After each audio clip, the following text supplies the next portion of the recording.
Train yourself what really matters, because it is not going to be something you will enjoy at first. I will never forget the first time I had to fast. By the end of that day, I felt like I was going to faint. Then I trained myself to fast for up to 3 days. I ended up just lying on the couch. Within a few short months, I trained myself to enjoy fasting and found myself living a fasted life. I could go for weeks. So back to everyday things. A pastor friend once said to me, "It takes 21 days to make a habit stick. Give yourself good habits." What do you read? That is, if you like to read at all. You can train yourself 30 minutes every day reading a serious book. Before long, you will be an avid reader.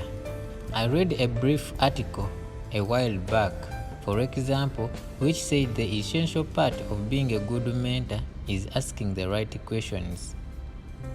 As I know some of you in both the junior and the senior classes are now also mentoring others, I am going to share some key questions they said mentors should ask. Let's talk. What does success look like to you? What is the outcome you want? What do you want to be different in 3 to 5 years? What are the obstacles you are facing? What can you control? What are the options you have come up with? Tell me more. You will have to read the article, and finally, no surprises here. What are you reading? I didn't need to read that article to know these are the good questions, but I thought most of you would find it useful and interesting. I would probably add a few more questions like, what do you watch on TV, on YouTube? What newspapers do you have on your phone?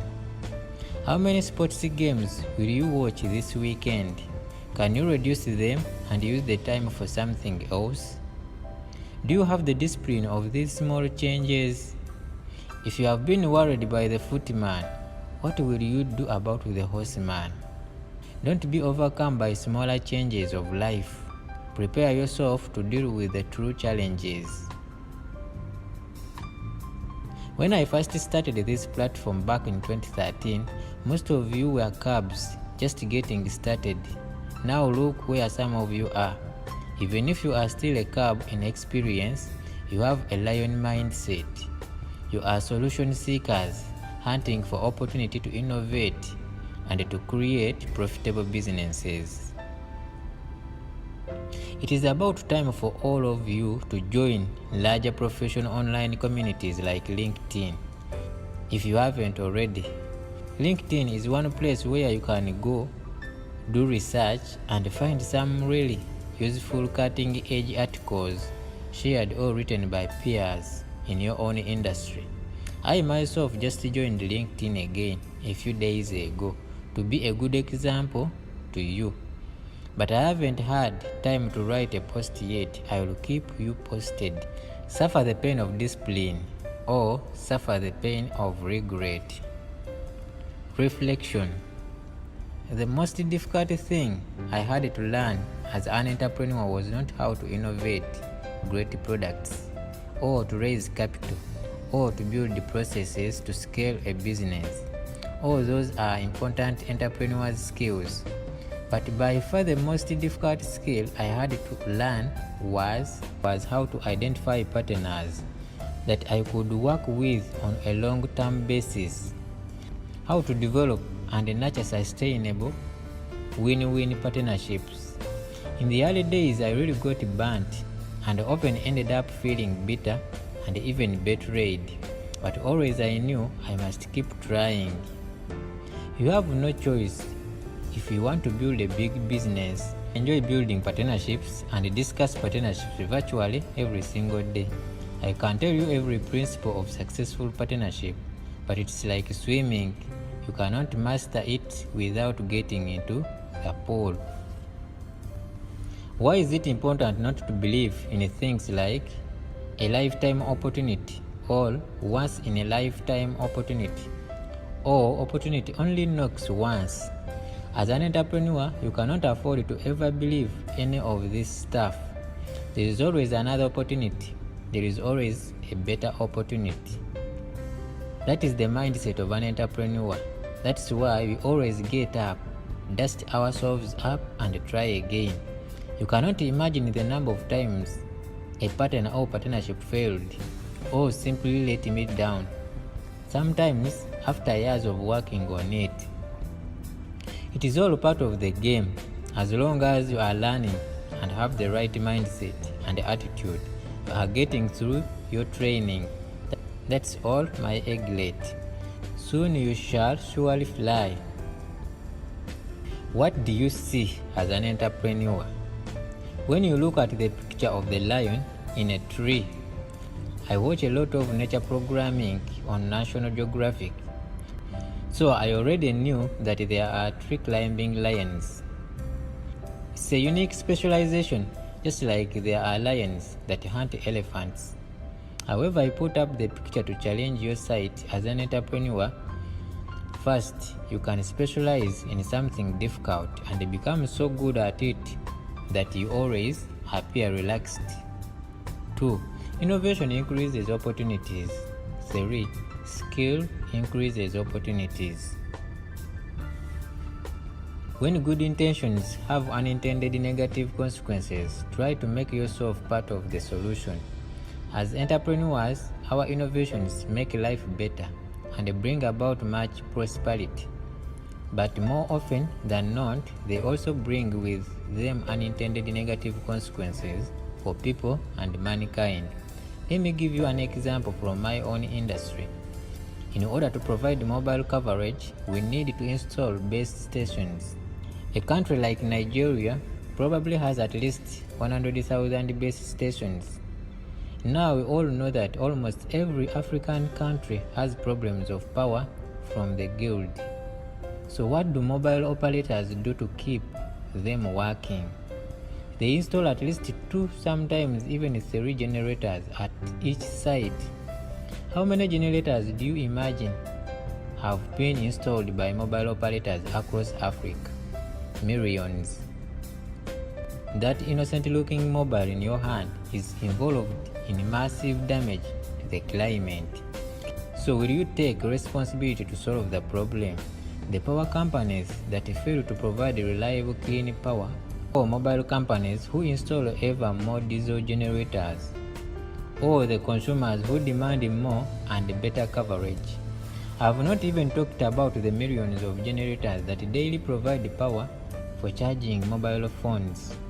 More than 15 years ago, Sir Richard Branson led a group of entrepreneurs around the world to found an organization called the Carbon War Room, in which we tried to recognize the damages done to the planet by our own businesses and to consciously work to find solutions even as we continue to provide vital services.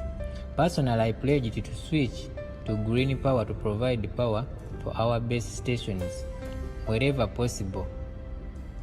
It was costly and often impossible, but I was determined. I also created a business, Distributed Power Africa, to help other businesses do the same.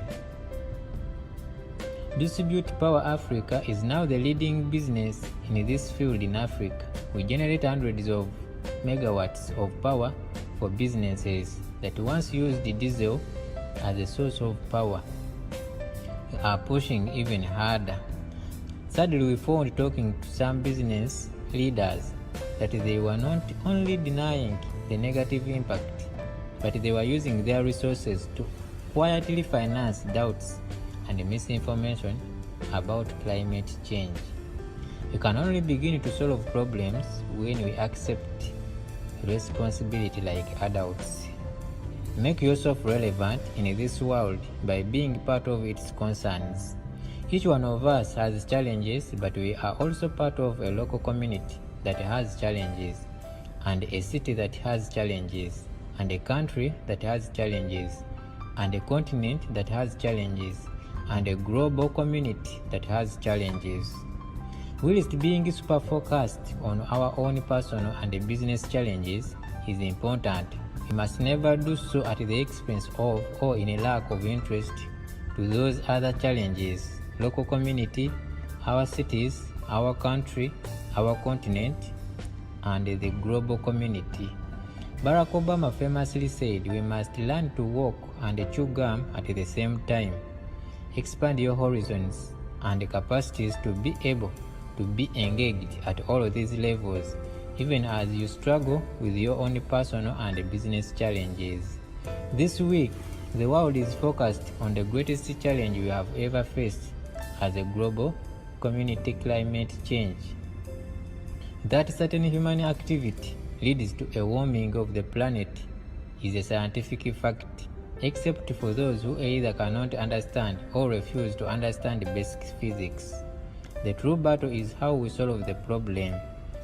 Don't assume that you are too insignificant and unimportant to be part of the solution. After all, we entrepreneurs will probably solve it as we always do, but even we cannot do it alone. Make yourself part of the debate, and from there, make yourself part of the solution. I did not grow up with an interest in basketball until I started dating a girl who played for the Zimbabwe national basketball team, my wife. I knew that I had to really get into the game if I was to maintain her interest in me. Before long, I knew the rules and the teams, including the NBA, which I first heard about from her. I was her best fan and even advised her on her game. Fast forward, years later, I was watching the NBA Finals at a stadium in the USA when I noticed some of the fans were holding pieces of paper with sorts of statistics about the game. It was more complex than any financial statements I had ever seen in a newspaper. I was stunned as I thought that these guys could be stock traders. I've seen soccer fans discuss a game in much the same way. For me, it means that the literacy to understand finance is already there. Many people simply don't have the incentives, or so they think. Let me ask you some questions. Does your country have a stock exchange? How big is it?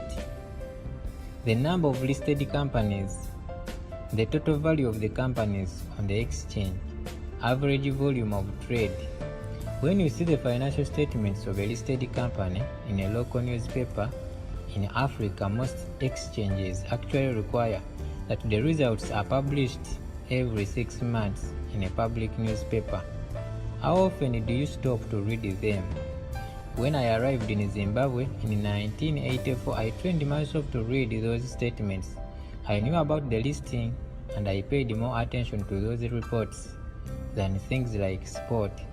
And I had no money to buy shares, but I knew that such knowledge would one day be crucially important to my ability to accumulate wealth. Can you think of anything that is stopping you from doing the same?